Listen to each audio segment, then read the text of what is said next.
Good afternoon, everyone. Thanks for joining us. I'm Cindy Arnson. I know most of you, not all of you. I'm director of the Latin American program here at the Wilson Center. Great to see you all, and also to welcome Diputado Giorgio Jackson to the Wilson Center. I think we're all here not only because we're interested in hearing what he has to say, but because the world and Chile were taken by surprise when the protests erupted in October of 2019. Millions of people poured into the streets of Santiago and other cities in really the largest popular demonstration since the return of democracy in 1990. These protests focused on a number of issues: the high cost of living, inequality, the poor quality of public education, student debt, a variety of things.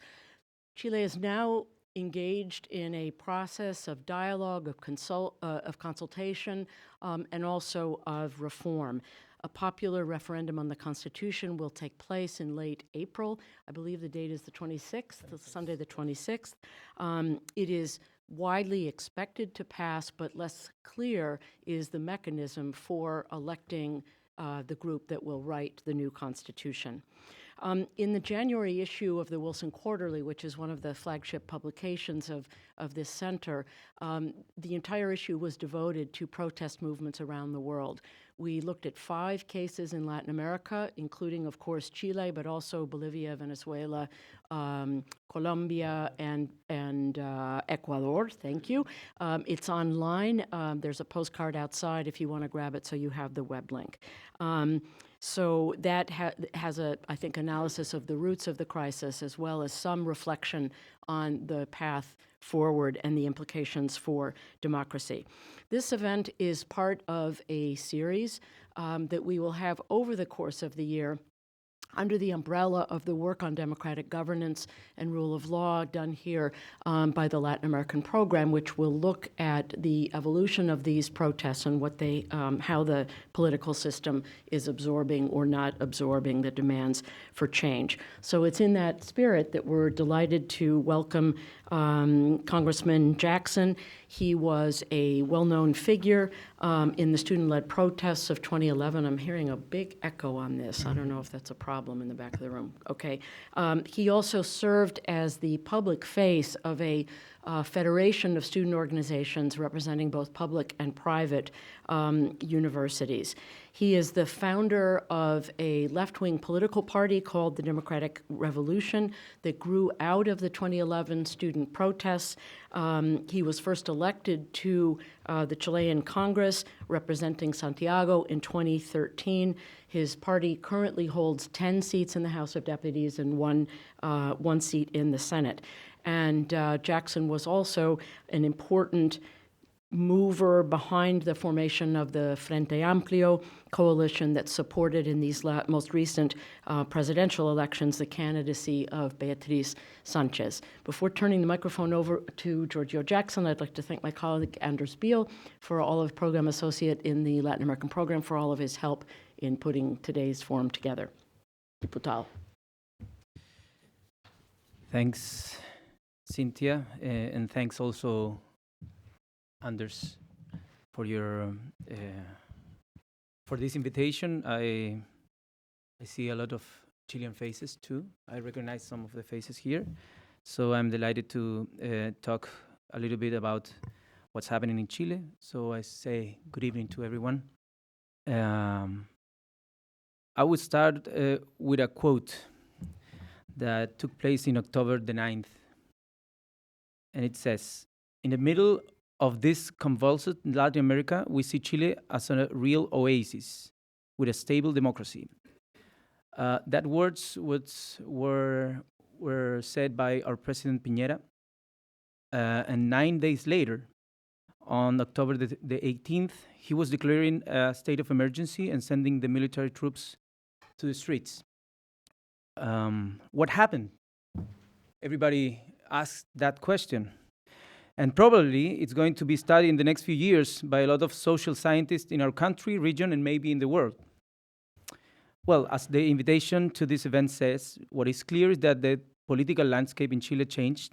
And I want to share with you a couple of thoughts on why did this happen and what is at stake in the next month and years. As Cynthia introduced me, I'm a former student spokesman, and then I'm also in my second period in the Congress. We founded our party, Democratic Revolution. We formed a coalition called the Frente Amplio, and we disputed the last presidential election, represented by Beatriz Sanchez, who got the 20% of the votes. So I'm speaking from the opposition to the current government because we lose, and from my minority in the Congress, which is the Frente Amplio. We have less than 50% of the representation in the House. And I'm also talking from a left point of view, which I hope doesn't blind me. We try always to be objective, but of course we have our subjective point of view. As you may have heard or read, the protest in Chile began with the rise on the subway ticket. The rise was about 30 pesos, less than 5 cents of dollar.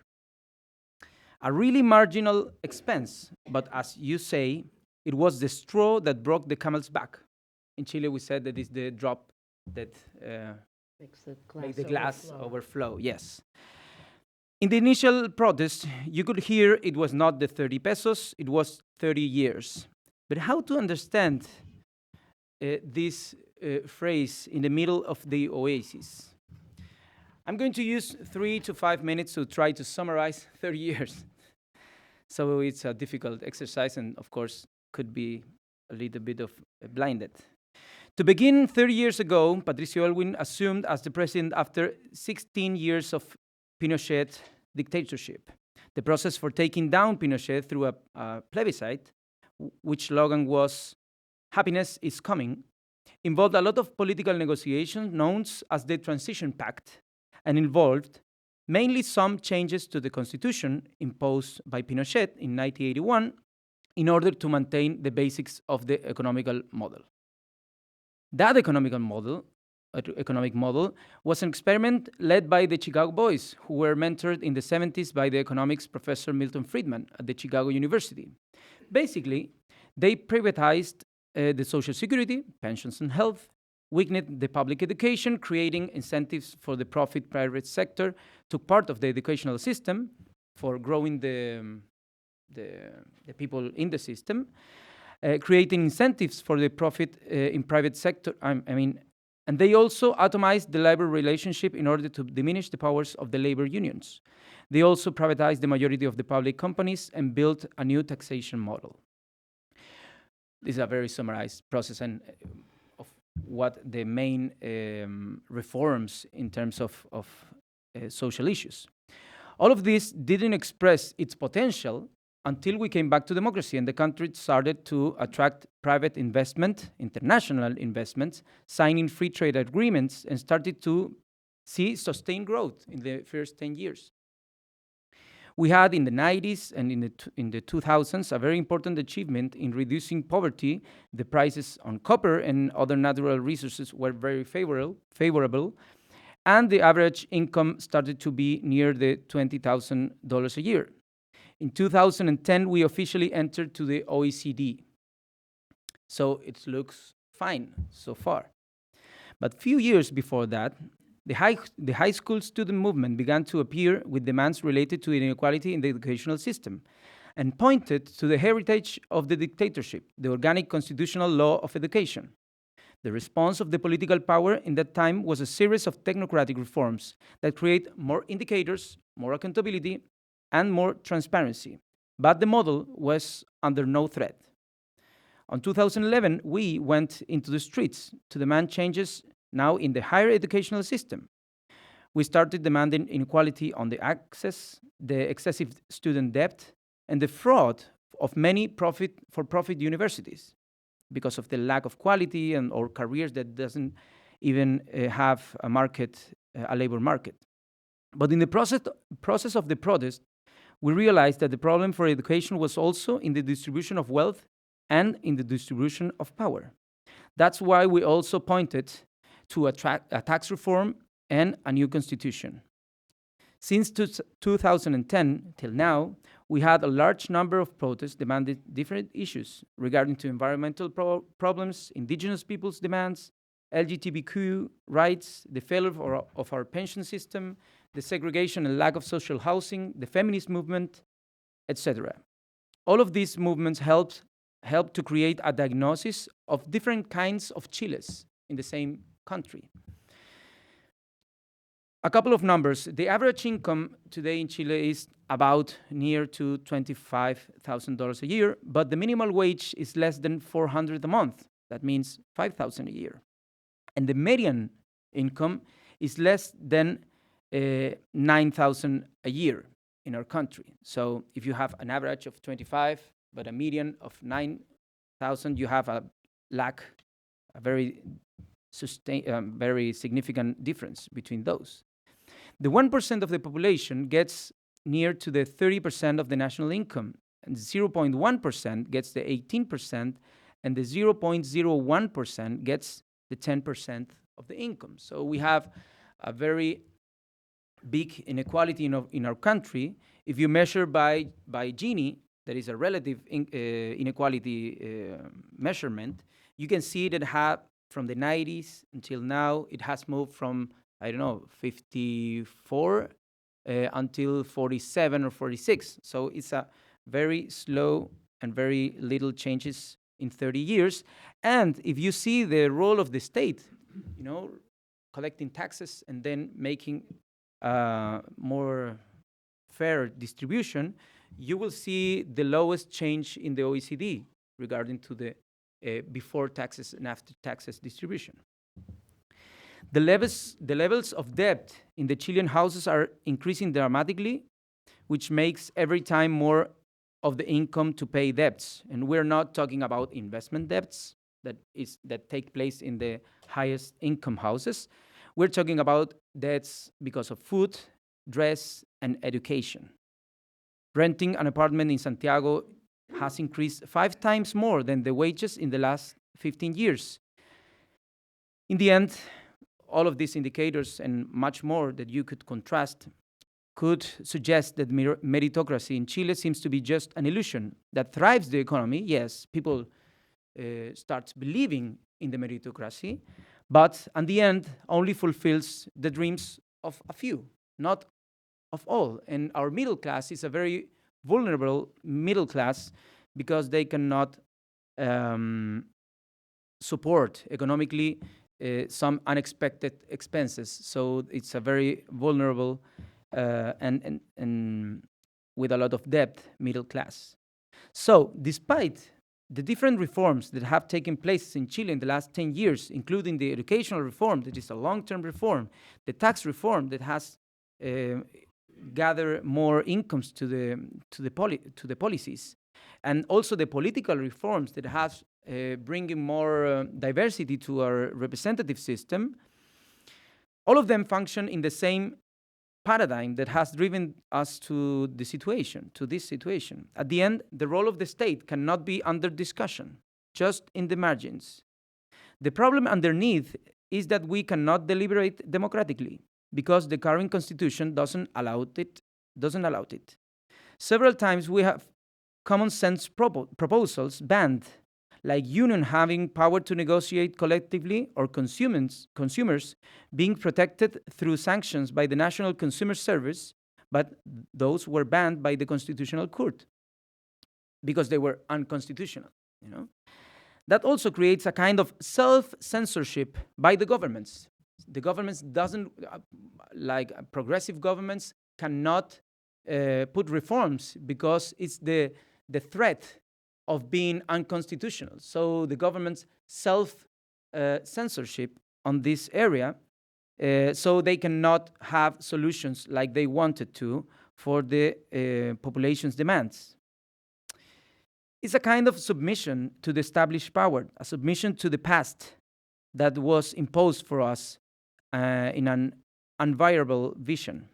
Jaime Guzman, the brain behind the Pinochet's constitution, put it this way, and I quote, "That is to say, if the adversaries manage to govern, they will be constrained to follow an action not so different from what one would yearn for, because the margin of alternative that the court actually imposed on those who play in it is sufficiently reduced to make the opposite extremely difficult. So that it's actually Jaime Guzman words on what the constitution should be, a constitution that was not democratically delivered, was imposed with one single vision, but the court has to be very stretched to that vision. But after the October 18th, it seems to disappear the veil that predisposed the Chileans into submission. The most massive demonstrations in decades took place in the main squares of the different cities, mobilizing millions of people. The political response of the government was initially just violence, as if this was a problem of public security, of order. Until now, we have official reports from different autonomous organizations that confirms the massive and reiterative violation of human rights in Chile. We're talking about Human Rights Watch, Amnesty International, the Office of the United Nations High Commissioner for Human Rights, and the initial reports of the Inter-American Commission on Human Rights. Just to give some numbers, because this is also people with faces, families, but in numbers. According to the National Institute for Human Rights, there have been more than 2,114 wounded persons because of different kinds of fire shots by the police.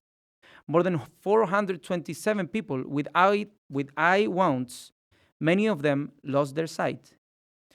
1,541 out of more than 9,000 people detained by the police denounced sexual violence, torture, or disproportional use of power. More than 280 boys, girls, and teenagers were injured in protest. Sadly, 31 people have died in the context of a protest in the last 4 months. And despite all the repression and violence in the streets, people continuously support the demands and reject the actions of the government. According to the several polls, less than 10% of the Chilean population support currently the government of Presidente Piñera, and the great majority of the population support the protest. Many of them even said that the violence is the only way to be listened, which is something completely out of the radar in Chilean politics.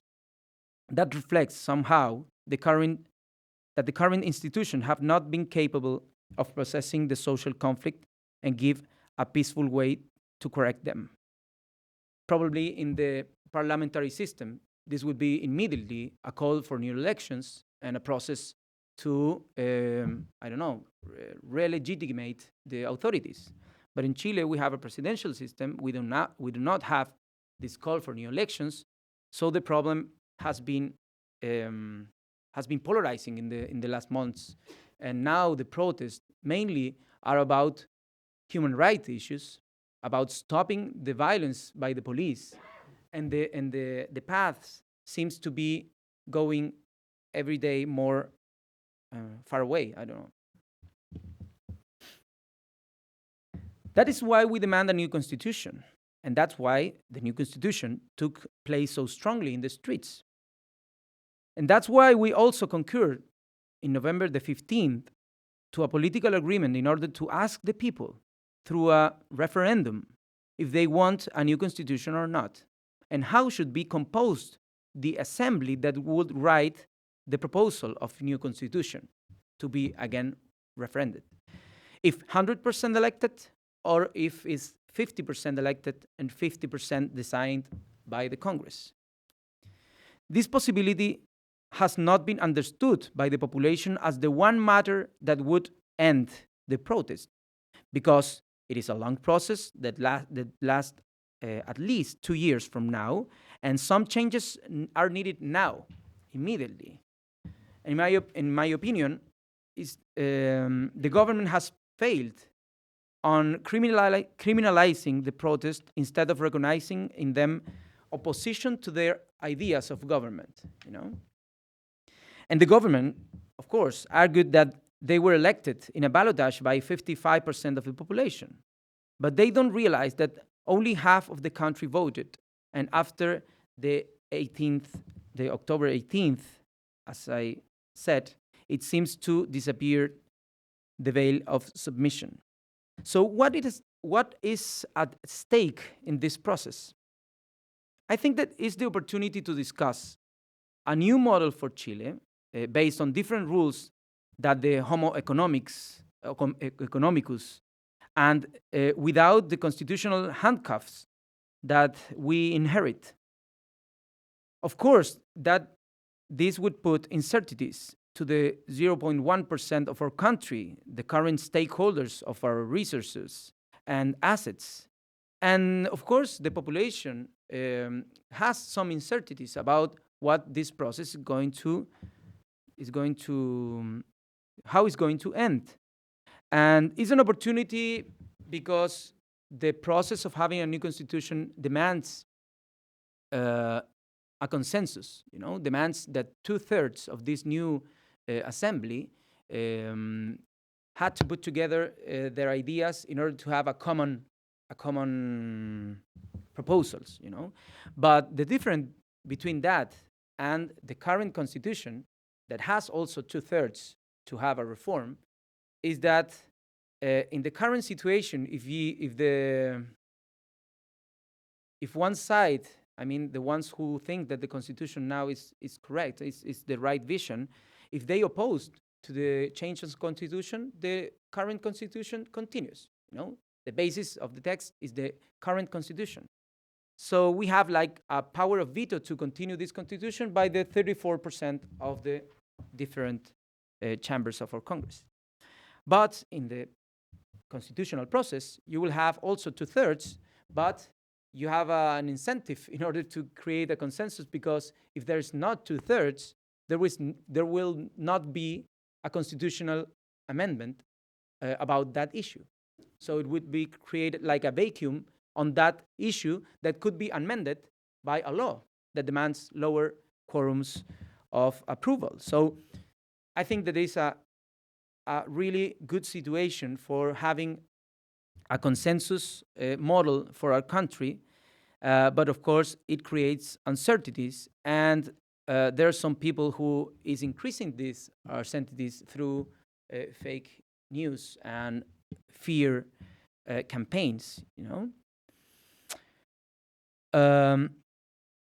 But about the uncertainties, the political scientist Juan Pablo Luna said in an interview a few weeks ago that the elite is living the uncertainty that the most of the Chileans have to face in their everyday life. People have uncertainties about having and maintaining their jobs. People having uncertainties about not having a medical attention if they have a disease.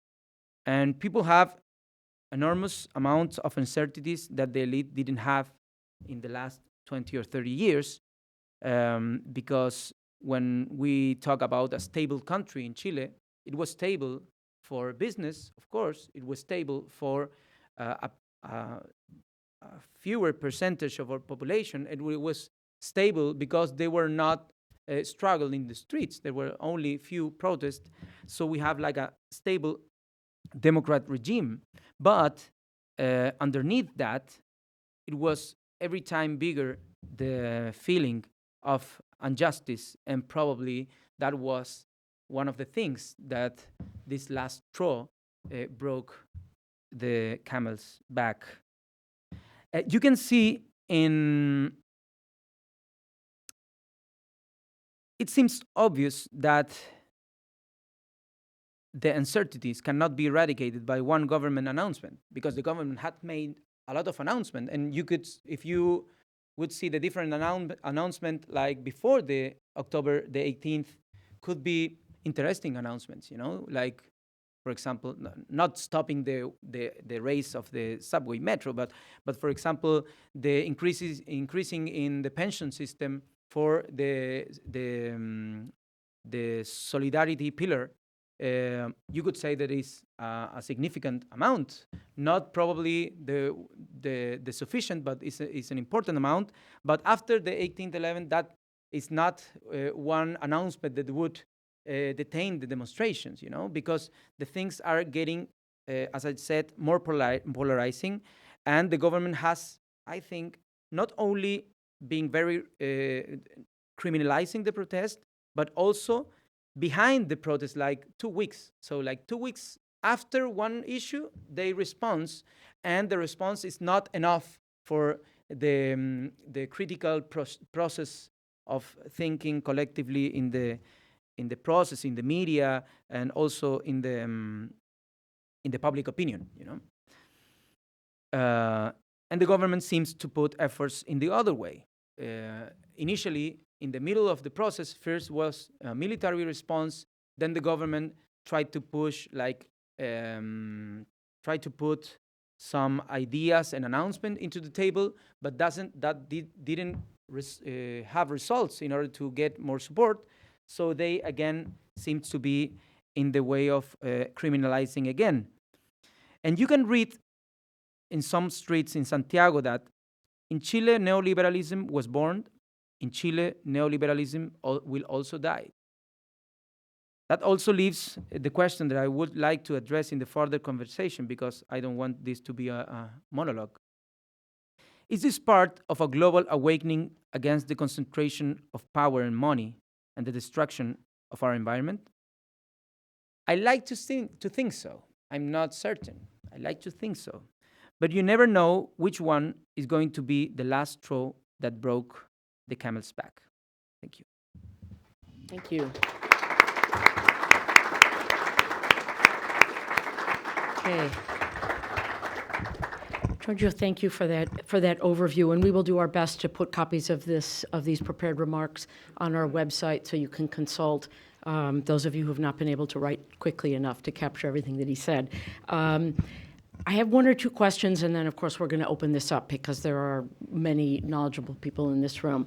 The recent experience of Latin America with constitutional reform in Venezuela, Ecuador, Bolivia, has not been a terribly happy experience.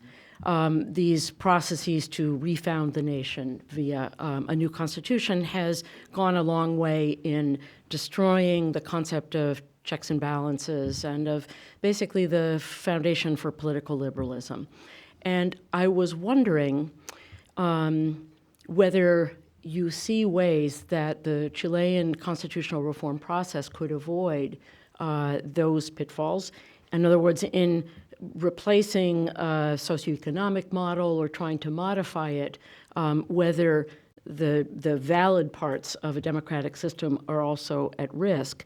And in light of that, which do you think is the best mechanism for writing the Constitution, whether it's through an entirely new general election for a constituent assembly or some combination of elected members of Congress and new people that come to the table? Okay.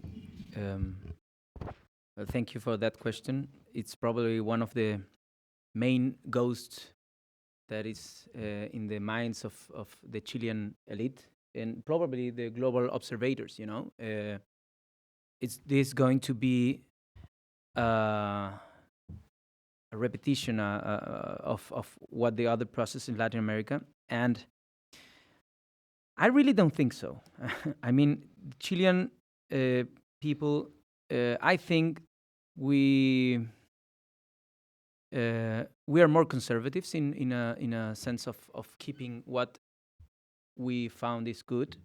And if you see the proposals that are in Chile, I mean, the radical proposals that we, for example, delivered in the last election in the Beatriz Sanchez program, there, if you look at them in the context of, I don't know, the discussion in Europe, probably they're going to be social democrats, straight reforms, you know, and we were the extreme left in the elections, for example. Not the one. There were two more other candidates on the extreme left, but that would put in that way in the Chilean media. So probably what we're facing is that there's a group of very privileged people in our country that has the stakeholders of our country that they're also afraid of what would they lose. And I think that many of them of course, in a new balance, they're going to lose, lose some power, lose some, for example, the subject of the water is something very important for a country. The water, the water today, it's private. So I think that if you ask me, should be concerned those who own the water in our country, I mean the owners of the country, I would say yes, and that's not something that frightens me. It's something that sounds fair to me. Should the middle class be, I don't know, concerned about keeping their houses because of the private property? I think no. There's no chance that this is going to be changed. But I think that in the middle of that, there's a lot of possibilities. And the problem is not that the Constitution has to say everything that we, for example, wanted to, because that is not going to happen, because we have the 2/3 rule of approving the Constitution. But probably the Constitution is not going to be this handcuff for democracy to operate. So this is going to be a long process. This is not going to be something that in 1 year, in 2 years, is going to be solved, because probably the new Constitution, if it succeeds, is going to open a process of democratic deliberation. And I think that when changes are not so fast, probably the concept that we have in our minds of one radical change in one moment is not going to be happen like happened in, for example, other countries in Latin America. And I think, for example, the 2/3 rule was taken by the process in South Africa and also the Bolivian process. Both of them uses this mechanism in order to change their constitutions. And we think that they are important experiences, but now you have also some guarantees. Yes, some guarantees, because the constitutional mandate for this organ is only to present a text of a new constitution. They cannot take power on the other constitutional, for example, the Congress or the executive power. So many of those problems that the other constitution confront because of the excessive power that the executive power took over all the process are, in my opinion, balanced by this only mandate, exclusive mandate of presenting a new text of constitution. And the second question was about what's my opinion on the second vote in the referendum. And it's absolutely 100% election. New election, it's absolutely necessary. And I think in March, I hope in the first day of March, we can pass another reform that would say that this new organ has to be gender parity, 50% women, 50% men, and also including the independents that today are the majority of our country, and they cannot form a party in 4 months that it's needed to compete in the constitutional process, to be a delegate. And I think that could be an interesting, two interesting reforms, and also to create some specific and reserved seats for the indigenous people that have been also part of the different struggles, not by 30 years, but 500 years, that, in my opinion, we have not been able to put a balance between autonomy and also the same country. Another question, or another issue, I think, that surprised a lot of people. was the level of violence associated with the protests. And this is not to say that, I'm taking sides on the issue of, criminalizing the protests, but when you look at what happened, particularly at the beginning with the, huge destruction of physical infrastructure and of businesses, mostly in poor neighborhoods, you have to admit that there was just a huge amount of violence. I also had the good fortune of being in Chile at the end of the year over the Christmas and New Year holidays. And what was also surprising to me was the sort of aggressiveness of the rhetoric, don't vote, burn the urnas, the polling stations.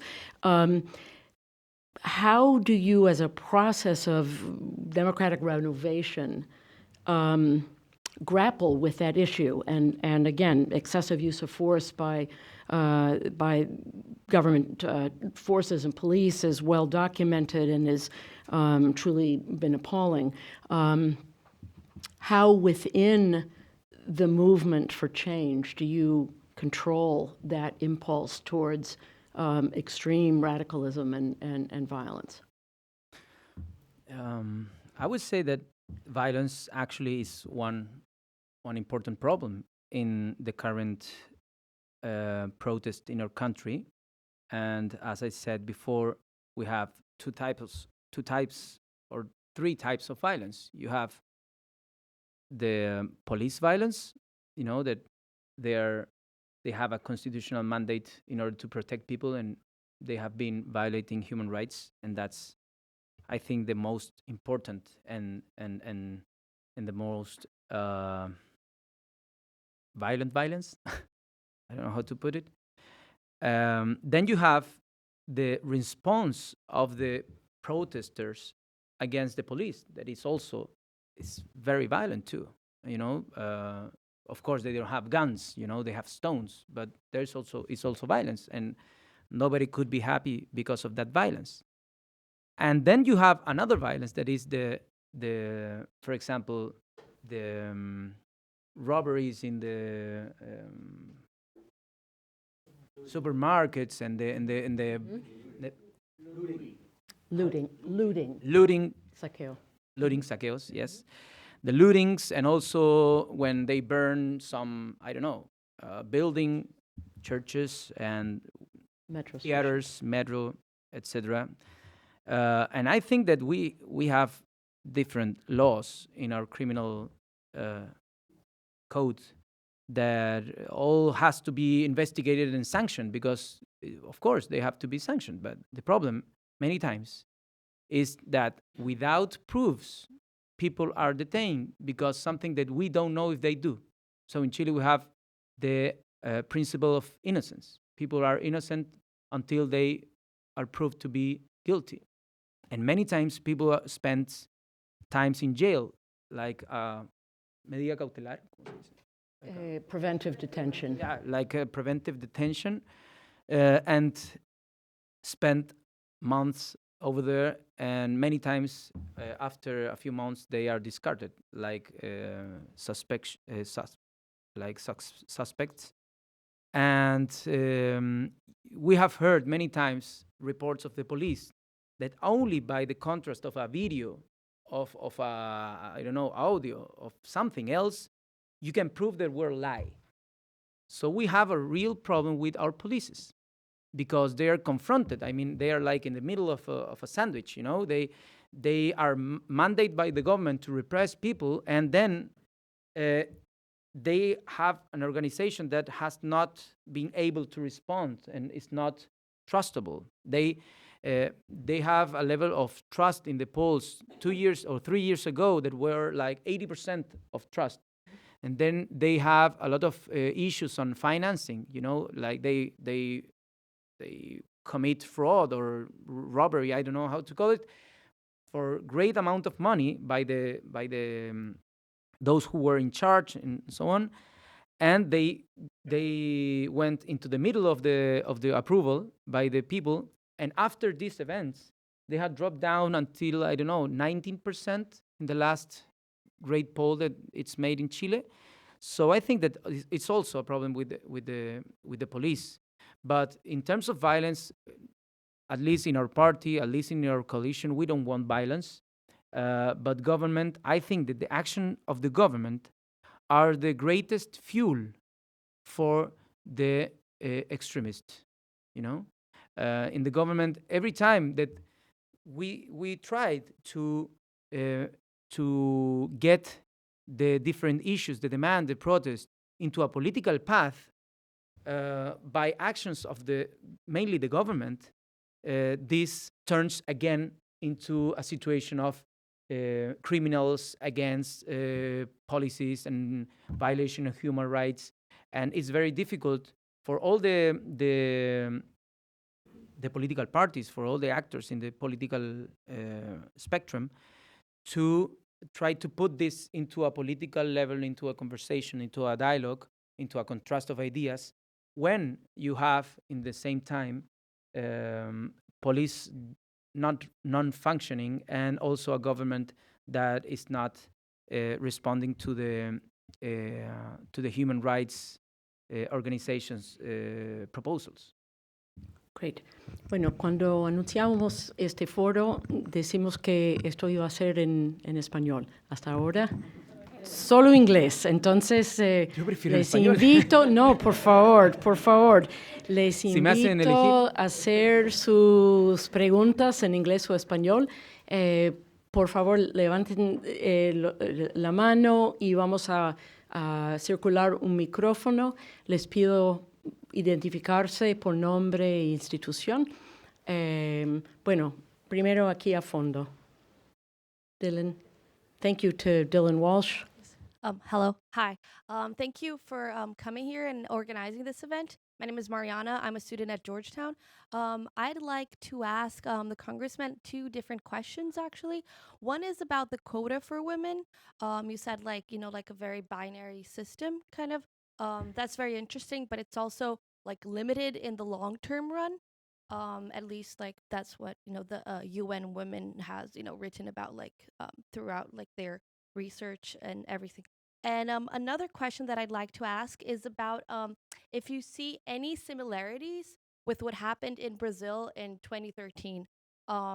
We had these protests, and they led to a completely different vision of what Brazilian people were expecting. And there are big risks of the resurgence of authoritarianism when there are, violence and things get very hot.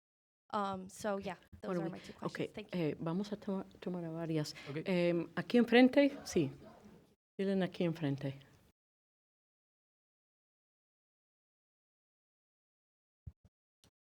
Hola, mi nombre es Mauricio Bascuñán, trabajo en la Reserva Federal. Muchas gracias, diputado Jackson, por estar acá, darnos la oportunidad de conversar acerca de Chile y del futuro de Chile. Eso es lo importante.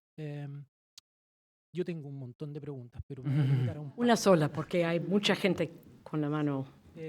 Hablamos mucho del cambio constitucional y del proceso que viene para aceptar o no este cambio, pero ¿cree usted que sinceramente eso va a mejorar las demandas sociales y va a resolver las demandas sociales que la población está pidiendo hoy en día?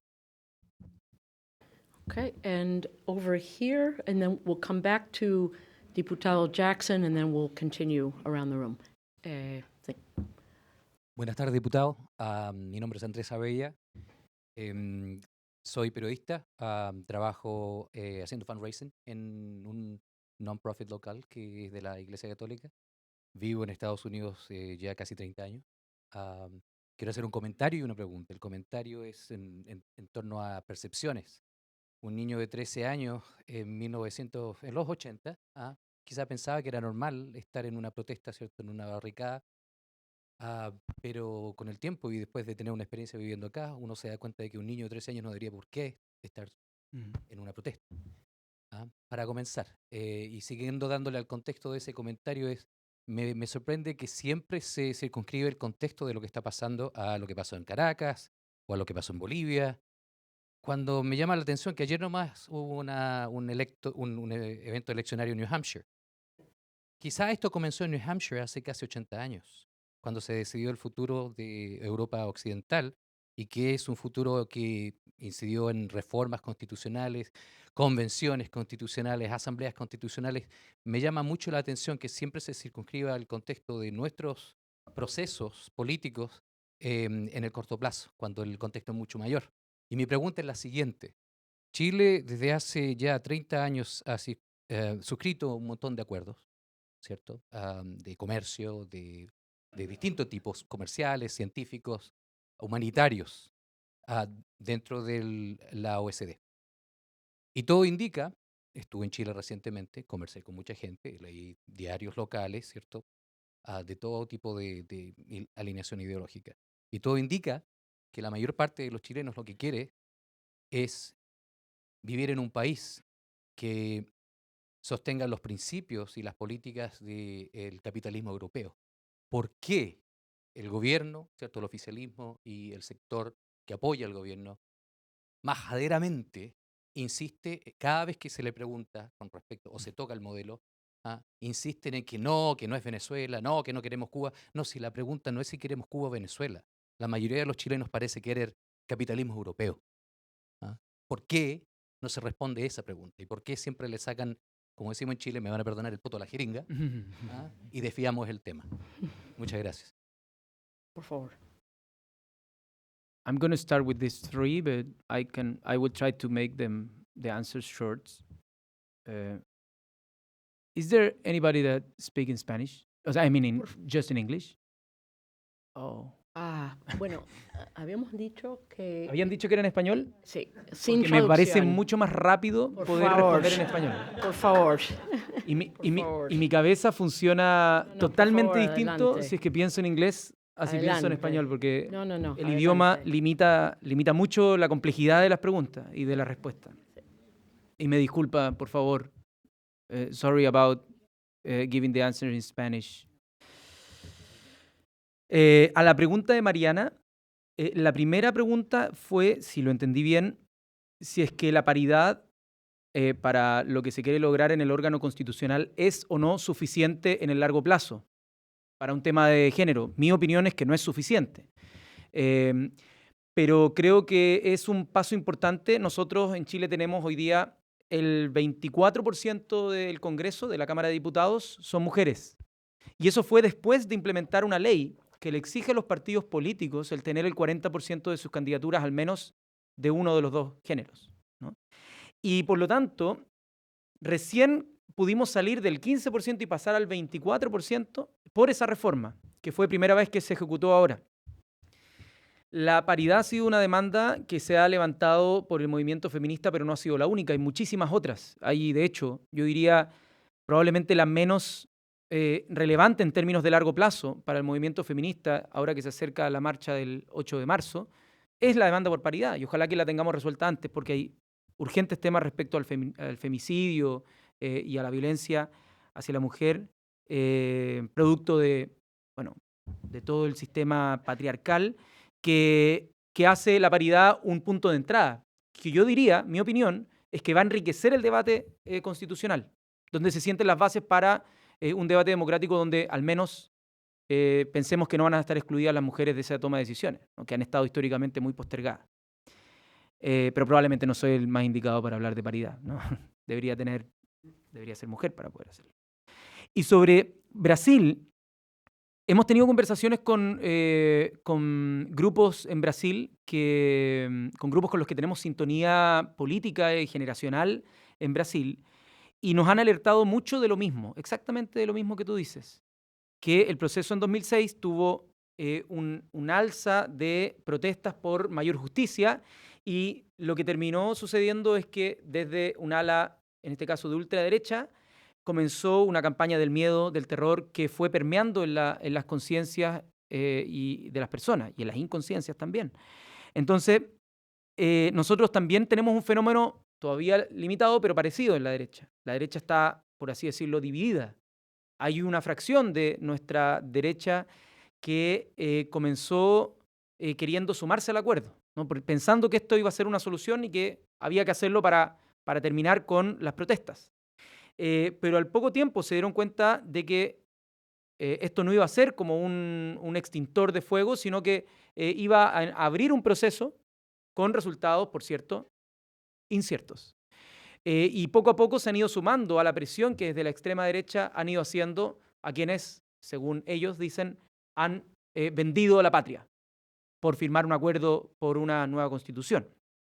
Entonces, ahí está muy tenso y probablemente tampoco sea yo el más indicado para hablar de los conflictos que están sucediendo en la derecha, pero por cierto nos preocupa que esté creciendo un discurso que aborde esto solo desde el miedo y no desde la esperanza de poder tener una discusión que nos una en vez de una constitución que nos divida. Mauricio pregunta sobre si la constitución resuelve las demandas sociales. ¿Dónde está Mauricio? Aquí, perdón. El otro era Andrés. Mauricio, yo creo que la constitución es muy difícil que resuelva una demanda social, pero la constitución, una distinta constitución, puede liberar aquellos frenos o impedimentos que están actualmente en la constitución para hacer cambios. Te pongo 2 ejemplos que los dije en la presentación, pero que probablemente fueron limitados en mi inglés tarzanesco. Uno fue recientemente el tema de que los sindicatos tengan titularidad, ¿no? Que tengan titularidad para la negociación colectiva. Es decir, que no hayan prácticas antisindicales pasando alrededor y que tengan amparo constitucional. Y eso, que era una demanda sentida, por lo cual se entregó muchísimo, es decir, era como el balance para entregarle muchísimo a los empresarios en la última reforma laboral que hubo, fue declarado inconstitucional. Entonces, tú dirías, la Constitución no va a decir que existen titularidad sindical, probablemente, pero la Constitución es muy difícil que sea escrita bajo una interpretación posible que haga inconstitucional una reforma sindical que permita la titularidad. No sé si me explico en ese punto. O otra cosa, por ejemplo, respecto al Servicio Nacional del Consumidor, que tampoco permitió al órgano estatal pasar una sanción previo, por método administrativo, simplemente, sino que obligó a que eso se eliminara y por lo tanto que se mantuviera una forma judicializada para poder tener una sanción, lo cual extiende el proceso, eleva los costos y hace prácticamente imposible o inviable sanciones que empiecen a demostrar ejemplo a las empresas en su comportamiento contra los consumidores. Esas 2 cosas fueron inconstitucionales. Por lo tanto, podríamos enumerar muchas más que ni siquiera pasaron el proceso democrático de una ley por la autocensura a la que yo me referí, que muchas veces los gobiernos decían, no podemos pasar esta ley de esta manera, ni siquiera la vamos a presentar de esta manera, tenemos los votos, no la vamos a presentar porque el Tribunal Constitucional nos va a decir que es inconstitucional. Y yo creo que eso finalmente es lo que se busca con una constitución distinta, que la democracia pueda operar sin un veto de un órgano poco legitimado, que probablemente igual va a haber algún órgano, sea el Tribunal Constitucional nuevo, sea la Corte Suprema, alguien va a tener que resolver los dilemas constitucionales, pero no de una forma, como ha sido hasta ahora, que coarta la expresión democrática. Yo creo que ahí está la gran diferencia. Además, creo que vamos a discutir algunos de los temas que sí tienen que ver con demandas sociales como descentralización.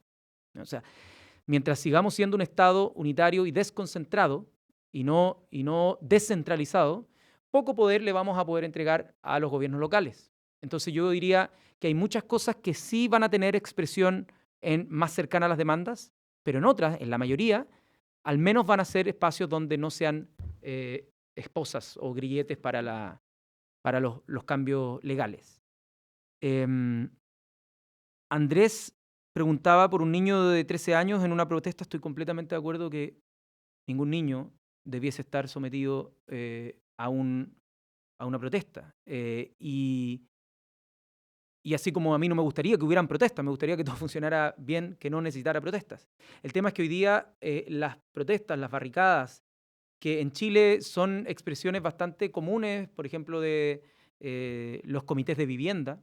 Cuando los comités de vivienda no encuentran terreno, generalmente crean una protesta local con una barricada. Es lo que se hace comúnmente. No digo que sea algo bueno que ocurra. Digo que es lo que ha ocurrido siempre, solo que nunca se vieron tantas de manera simultánea como en esta oportunidad. La mayoría de las viviendas sociales que se construyeron entre los 70 y los 90 fueron o se regularizaron producto de tomas ilegales de terreno. Es decir, los pobladores se tomaron terrenos privados y luego, después de su ocupación, el Estado llegó a un acuerdo con los dueños y les pagó, pero no pudo sacar de ahí quienes se construyeron sus propias viviendas con sus manos. Entonces, la política muchas veces en países en vías de desarrollo y quizás también en países desarrollados va mucho más lento que las demandas y por lo tanto las protestas son una expresión, en mi opinión, bastante natural de este tira y afloja o check and balance entre la población y las autoridades. Sobre los acuerdos internacionales, el acuerdo establece que se respetan los acuerdos internacionales. De hecho, los tratados, por ejemplo, los tratados que firmamos por derechos humanos, etcétera, el Pacto de San José y muchos otros van a ser parte esencial del piso que esta Constitución, si es que se desarrolla el proceso y es exitoso, va a tener como una base. Pero a mí no me gustaría dejar de mencionar que me parece que los tratados internacionales que firmó Chile bajo el amparo de la OMC y que todo el mundo, o buena parte del mundo, ha firmado desde la ronda de Uruguay en adelante, mi impresión es que son una bomba de tiempo. Mi impresión es que no ofrecen sostenibilidad por varias razones. Y permítanme explayarme al menos en dos para hacer el punto. El primero es que el sistema de comercio internacional está basado en las ventajas comparativas, pero no incluyen los costos ambientales. Entonces pareciera en un ejercicio de economía que es win-win situation cuando me puse a hablar en Spanglish. No, Tengo que elegir uno de los está dos, bien. uno de los No, dos. no, no. Es una situación de ganar y ganar cuando, no sé, Contagio. acá producen tal recurso muy bien, acá nosotros tal muy bien, y por lo tanto comercio perfecto, pero nadie se fijó que hoy día el 10% de la polución global está dada por mover containers a lo largo del mundo, ¿no? Y es un problema. La pregunta es cómo lo hacemos de otra manera. ¿Es necesario que en Chile importemos vasos de plástico desde China? ¿O lo podríamos hacer en Chile? ¿O podríamos hacer otra cosa, ¿no? O no hacer vasos de plástico, no sé. Pero a lo que voy es, con las nuevas tecnologías, ¿es posible o no tener lo que se ha llamado diseño global, una peer-to-peer economy, un diseño global y una producción local? Mi impresión es que técnicamente eso es posible. Falta know-how, es cierto, pero eso se puede llegar a entrenar. Pero ahí entramos a la otra beta, que hace muy difícil el que podamos pensar que estos tratados son comercialmente sostenibles o humanamente sostenibles, y tiene que ver con que pensar una economía peer-to-peer hoy día es imposible porque están el TRIPS, están los tratados relacionados a la propiedad intelectual. Y por lo tanto, pensar en que países pobres van a poder ocupar el conocimiento y la tecnología de los países que desarrollan el diseño y aplicarlo para facilitar sus procesos, ya sea en tecnologías verdes, o ya sea en cultura, ya sea en otro tipo de tecnologías, es impensado, porque la estructura de las patentes, por un lado, en el acceso a la cultura de los derechos de autor, favorece principalmente a las grandes potencias económicas. El año pasado el 50% de las solicitudes de patente las hizo China, el 20% las hizo Estados Unidos, más del 16 o 17% la hizo Europa, y y entre Latinoamérica, Caribe y África menos del 1%. Entonces tú tienes países en vías de desarrollo que compiten en mercados competitivos para llevar sus precios lo más bajo que puedan para venderle al resto del mundo. Y tú tienes los países desarrollados creando servicios con protección monopólica en todo el espacio, exportando a precio monopólico, por lo tanto con un mayor margen. Y son intangibles, es decir, podrían ser sujetos a una copia, ¿no? Pero hemos elegido globalmente escasez artificial. ¿Ya? Escasez artificial, que no se puede expandir ese conocimiento y no puede ser aplicado por otros de manera libre, por estos tratados que fueron ratificados por la Ronda de Uruguay en la OMC y con el TRIPS. Por lo tanto, mi impresión es que si bien creo que tenemos que basar todo lo previo que sea bueno, ponerlo en consideración y partir, por ejemplo, del Pacto de San José, bueno, los derechos humanos y todos los tratados que garantizan bienestar a la población, creo que el comercio global, por el tema ambiental y por el tema de la desigualdad y la concentración en los países del norte, va a comenzar a crujir tarde o temprano. Lo hizo en África con la crisis del VIH que llevó al Tratado de Doha en 2001. lo va a seguir haciendo. Lo pasó en Chile ahora con una licencia obligatoria que queríamos cursar para la hepatitis C, y saltó todo el lobby farmacéutico a impedir que se generara esta licencia obligatoria, y creo que va a seguir ocurriendo con más frecuencia. Así que, disculpen por explayarme en esa pregunta, pero es un tema que me apasiona mucho. Exacto. Bueno, aquí al fondo, después aquí enfrente y el señor. Muchas gracias.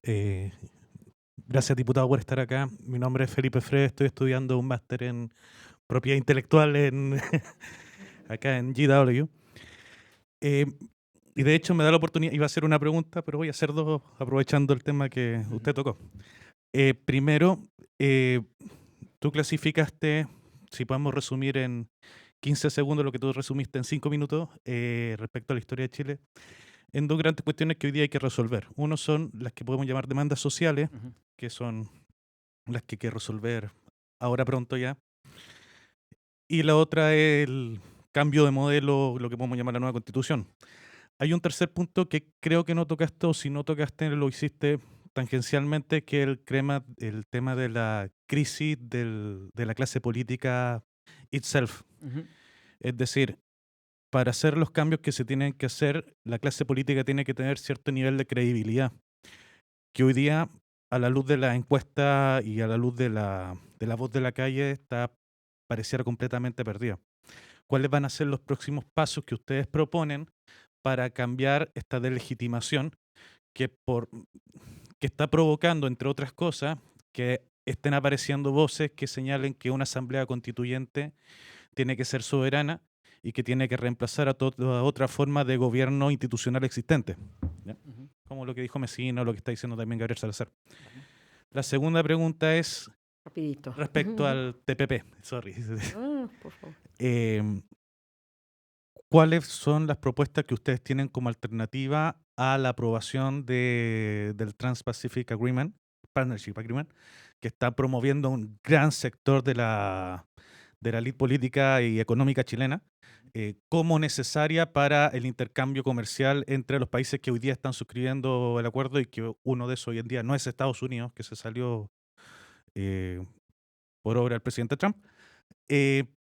¿Cuál es la propuesta de ustedes? ¿Cuál es la alternativa para que el impacto de no firmar un acuerdo de ese estilo comercialmente, y que tiene impacto de propiedad intelectual indudablemente y que puede perjudicar la vida de los chilenos? Estoy muy de acuerdo con eso. Pero ¿cuál es la alternativa a eso? ¿Qué es lo que nosotros debiésemos hacer para desarrollar la... Ya. Bueno, muchas gracias. Aquí enfrente. Gracias. Mi nombre es Brian Finnegan con la Central Sindical de los Estados Unidos, la AFL-CIO. Hace 2 semanas estuve con la CUT chilena en el congreso de ellos. Quiero que dediques un poco más tiempo a explicar un poco por qué es tan importante y necesario tener un cupo para los independientes no partidarios en ese constituyente. Para nosotros, para nuestra organización, para mucha gente de la sociedad civil aquí, es muy buena idea, pero también sabemos que es muy difícil lograrlo. Y el otro también, explicar un poco tal vez la matemática, por qué es también importante tener 100% electo en el proceso.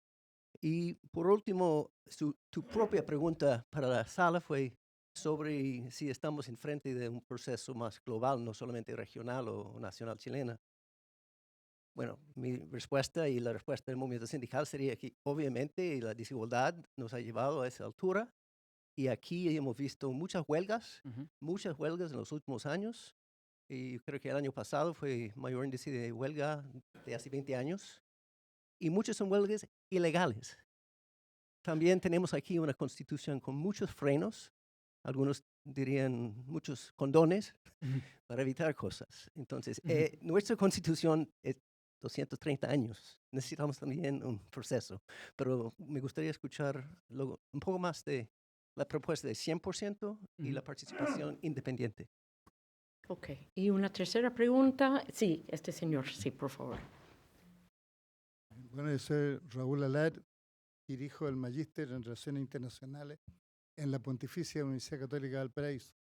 Y quería hacer un comentario más que una pregunta al diputado, basado en lo que él ha dicho y en lo que la propia Cintia ha preguntado. Hay un temor, yo creo que se ha caracterizado en el sentido que este proceso que empezamos los chilenos en abril es un salto al vacío. Existe un poco esa tendencia, yo creo que la derecha también y los medios de comunicación la fomentan. Y yo quiero hacer un comentario, yo coincido fundamentalmente con lo que ha dicho al respecto Giorgio Jackson. Yo creo que hay que ir con confianza, o sea, este proceso es una página en blanco respecto de la Constitución actual, pero no es una página en blanco respecto de la tradición política chilena. O sea, la propia reforma constitucional dice de que hay que trabajar sobre la base de la tradición republicana y democrática del país. Y menciona, como dice Giorgio, lo relativo a los tratados comerciales y también la santidad de las sentencias ejecutoriadas. O sea, tampoco tiene que tener temores el Poder Judicial.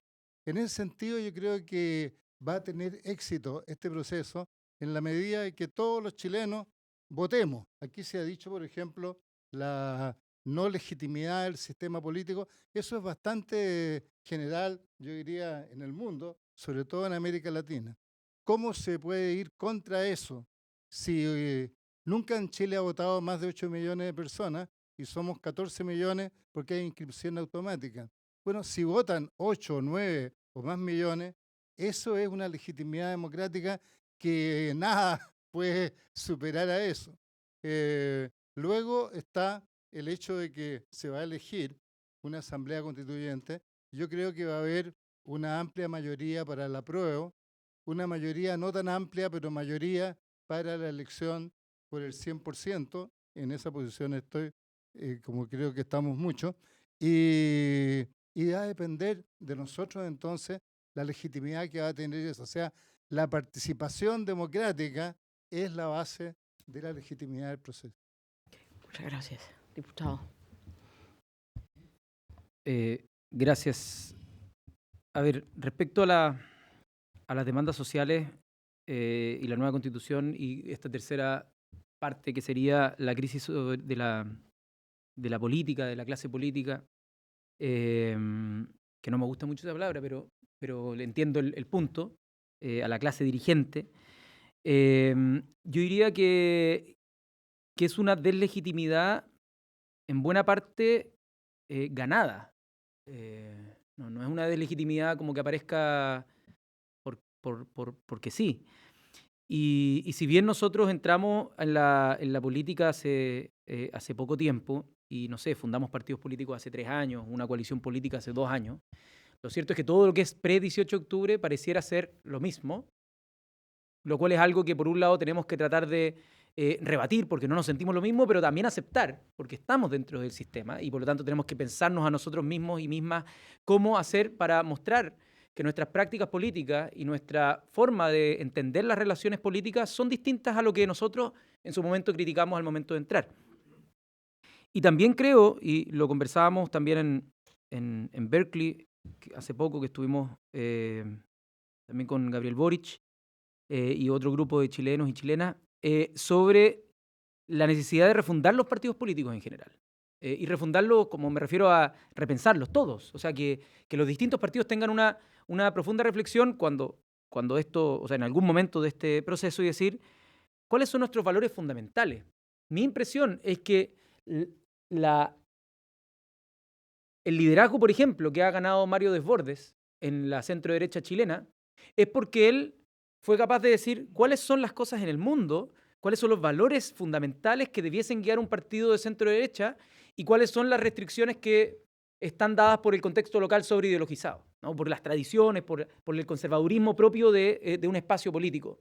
Y mi impresión es que él tuvo la capacidad de sentarse en la mesa y abordar soluciones de esta naturaleza porque se despegó de una tradición política muy conservadora, pero no de sus valores, que pudieran ser perfectamente conservadores.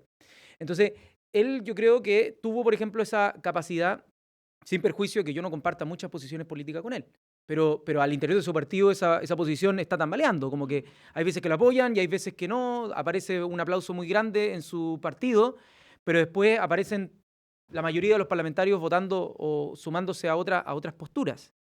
Entonces, creo que se necesita una refundación, nosotros también lo tenemos que hacer, a pesar de que nos hayamos formado hace muy poco, pero creo que lo exige este proceso.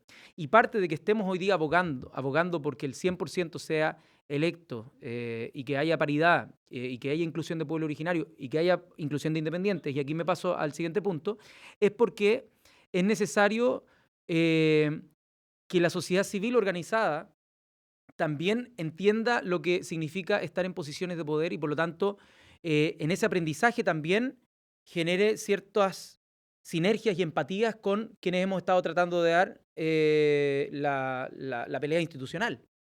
Porque, por cierto que hemos cometido errores, lo hemos tratado de decir afuera, no nos hemos dado a entender muchas veces, pero no es tan fácil estar en estos espacios. Y por lo tanto, y eso que somos espacios minoritarios, no tenemos poder, somos espacios donde de verdad no influimos en el resultado final, salvo algunas veces con algunas indicaciones, algunos contados con la mano, proyectos de ley, pero principalmente nosotros tenemos el poder simbólico de la voz, ¿ya? De la palabra, no el poder fáctico de cambiar las cosas todavía. Esperamos alguna vez poder tenerlo y enfrentarnos a esa dificultad que entendemos va a ser una tremenda dificultad. Pero creo que la inclusión de independientes es sumamente importante porque hay quienes no se quieren sentir identificados con un partido. Hay veces que incluso se sienten identificados, pero el solo hecho de decirlo te deslegitima frente a otros actores. Y por lo tanto es necesario que haya un cauce para esa energía. Hay mucha energía ahí que es positiva y que yo espero que sea incluida en el debate constitucional, pero hay que hacer un trade-off entre cuán sencillo, más sencillo que ahora, se le puede hacer a los independientes el poder participar, pero al mismo tiempo no generar una dispersión tal que haga irrelevante la organización y asociación política. ¿Ya? Yo reivindico la asociación política, creo que es bueno que hayan partidos políticos. La pregunta es si es que los partidos políticos de hoy día creo que están a la altura. Yo diría que no. Y nosotros también tenemos que hacer un profundo cuestionamiento a eso. ¿Por qué 100% electos? Un poco es esa la respuesta, porque creo que sería muy difícil que cuente con legitimidad un órgano cuya mitad está designada por quienes estamos siendo cuestionados. Y creo que eso solo le añade más incertidumbres al proceso. Es como otra cosa que preguntaba la otra vez, ¿qué pasa si sale el rechazo? Yo ni siquiera me he puesto en ese escenario. Es posible, ¿no? Es posible que salga el rechazo. O sea, dentro de la posibilidad hay dos opciones. Yo espero que salga el apruebo. Y si sale el rechazo va a haber una cuestión súper interesante de analizar. Porque la pregunta es, ¿cómo está compuesta la subjetividad bajo la cual se está construyendo el relato del rechazo? Y lo que yo he visto hasta ahora no es una defensa a la actual Constitución, sino que es una suerte de camuflaje de como los camaleones que tienen colores y dicen, no, es que queremos rechazar para reformar todas las cosas que durante los últimos 20 años nos opusimos con mucha fuerza. Y me parece que eso no es verosímil. Entonces, tratar de crear la expectativa de que va a haber cambios más moderados si es que tú votas rechazo, y luego que se nieguen a votar esas reformas constitucionales, va a ser simplemente repetir el mismo proceso. Y esto va a ser un loop, si es que aquellos que dicen que quieren reformar, luego terminan tratando de cambiar todo para que nada cambie, ¿ya? Y eso es a lo que yo le tengo más temor. Creo que la mayor incertidumbre para Chile es si es que sale el rechazo y quienes dicen que querían reformar siguen haciendo lo mismo que han hecho hasta hoy día, como tratando de administrar el problema en vez de entregar poder. Sobre el TPP, ¿qué alternativa? Es una pregunta muy compleja. Escribí un libro hace poco, te voy a dar el link, es de libre acceso, se llama Copia o Muerte, donde abordamos el tema de las patentes y también el tema de los tratados internacionales y algunas ideas, pero en verdad no voy a ser capaz de hablarlo acá. Si es que lo quieren descargar, www.copiamuerte.org. Está de libre descarga.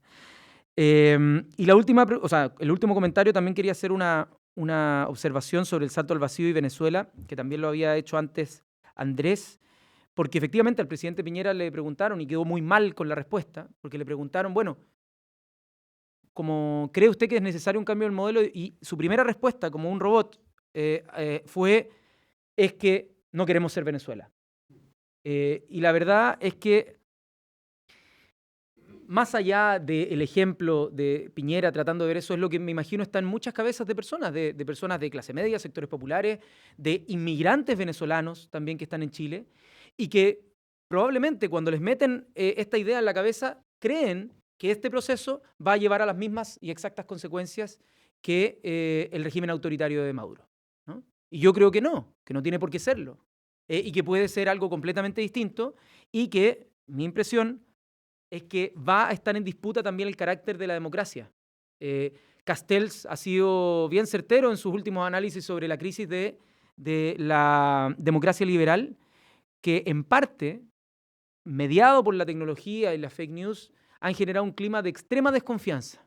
Se han destruido comunidades. Es muy difícil generar lazos de confianza que resistan una crítica, porque se rompe y pareciera ser como que los mundos se separan y hay infinidad de mundos tales como personas.